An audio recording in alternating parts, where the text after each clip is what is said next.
یہ انسانی زندگی کا بھی قاعدہ ہے کہ جب بندہ کسی شے کو بھی طلب کرتا ہے نا، اس کے کچھ لوازمات ہوتے ہیں، کچھ اصول ہوتے ہیں، کچھ قواعد و ضوابط ہوتے ہیں کہ مثلا آپ نے اگر ایک شہر سے دوسرے شہر کی طرف ٹریول کرنا ہے، آپ کے اس کے راستے کے لوازمات، مثلا آپ کے پاس جانے کے لیے کرایہ بھی ہونا چاہیے،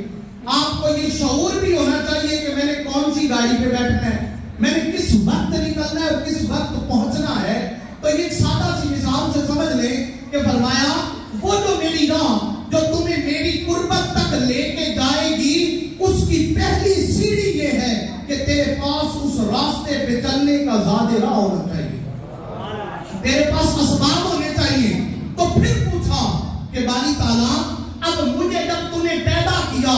ماں کے پیٹ سے لے کر آج میں بچپن گزارا، میں نے جوانی میں آ گیا، اب میں عمر گزار رہا ہوں، اب تو کہتا ہے کہ مجھ سے سیدھی راہ مانگ، تو وہ جو تیری سیدھی راہ ہے اس کی پہلی سیڑھی کیا ہے؟ فرمایا بندے اس کی پہلی سیڑھی یہ ہے کہ تو میری طرف یوں لوٹا کہ جیسے تو ابھی ماں کے پیٹ سے جنم لے کر آیا،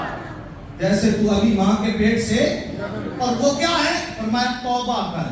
کیا کر؟ توبہ کر، توبہ کر، اہدنا الصراط المستقیم۔ مفسرین فرماتے اس کا دوسرا معنی یہ بھی ہے کہ اے بندے تو مجھ سے وہ توبہ طلب کر کہ میں تجھ سے مخاطب ہو جاؤں، اتنی پختہ توبہ مانگ، مجھ سے اس طرح سے کچھ پہلے گفتگو ہو اور میری طرف یوں لوٹا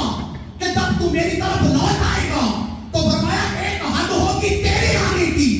ایک وقت میں تو مجھے پکار رہا ہوگا، ایک وقت میں تو مجھے چاہ رہا ہوگا، میں تیرے چاہنے کا لیول دیکھتا ہوں، پھر میں تیری پکار دیکھتا ہوں، پھر میں دیکھتا ہوں کہ تو نے کس حد سے